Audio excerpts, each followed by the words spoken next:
In the small town of Willows Creek, Oregon, nestled deep within a forest, stood an abandoned Victorian mansion. Known locally as the Hargrove House, it had remained untouched for over 50 years.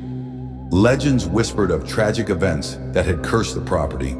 A family of 5 had vanished one stormy night in 1974, leaving only cryptic markings etched into the walls of the attic.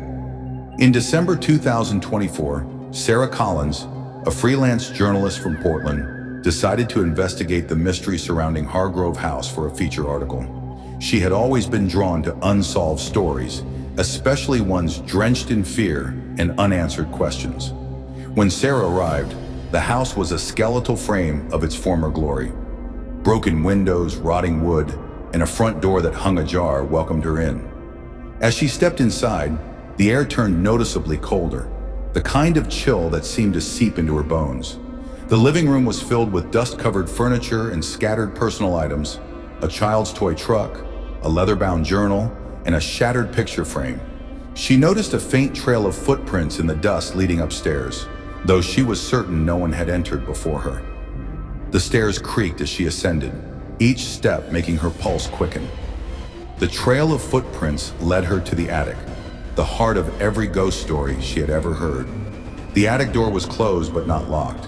As she pushed it open, the musty smell of decay hit her like a wall. The attic was vast, with a single circular window casting pale moonlight onto the floor. In the center of the room stood an ornate, full-length mirror with a tarnished gold frame.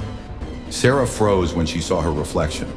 It was her, but she looked wrong. Her reflection smiled faintly, while her real face remained neutral.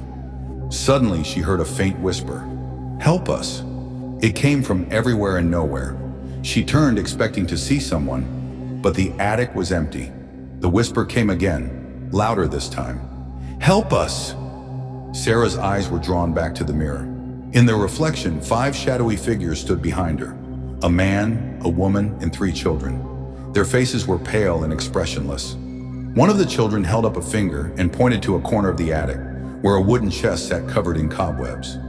Against her better judgment, Sarah approached the chest. She knelt and pried it open, revealing stacks of yellowed paper. Scrawled across the pages were the words, "The mirror is the key. Do not trust it." As she read, the attic door slammed shut, and the temperature plummeted. The whispering turned into anguished cries. Sarah spun around, but the mirror now showed a different scene. Her standing in the attic, but the house outside was burning. Flames licked the walls and the screams of the family echoed louder and louder. She tried to look away, but her reflection grinned maliciously and whispered, "You came too late." Panicking, Sarah turned to the chest, looking for more clues. Beneath the papers was an old photograph of the Hargrove family.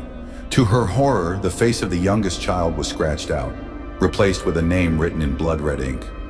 Sarah Collins. A sudden force yanked her toward the mirror.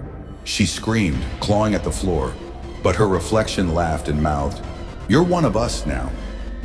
The next morning, police found the house empty, except for a dusty attic mirror and a single set of footprints leading to it. Sarah Collins was never seen again. Weeks later, a new family moved into Willows Creek. One of their children discovered an old mirror in the attic of their new home. It was polished and clean, reflecting the room perfectly, except for the faint outline of a woman staring back, her expression frozen in a silent scream. Weeks later, a new family moved into Willows Creek.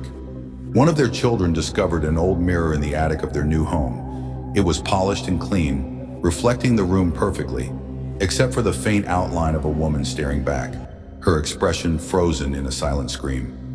The family didn't think much of it at first, but strange things began happening. The youngest child, Mia, started talking to someone in the mirror, calling her the lady in the glass. At night, faint whispers echoed through the house, and the mirror's reflection sometimes showed rooms that didn't exist. One night, Mia's parents heard her crying in her bedroom. When they rushed in, they found her standing in front of the mirror, her hand pressed against the glass. Tears streamed down her face as she whispered, "She says she's trapped. She says the house isn't done with us." The father tried to move the mirror out of the house, but no matter how far he drove, it always reappeared in the attic by morning. The family contacted local authorities, priests, and even paranormal investigators. but no one could explain the mirror's malevolent hold on the house.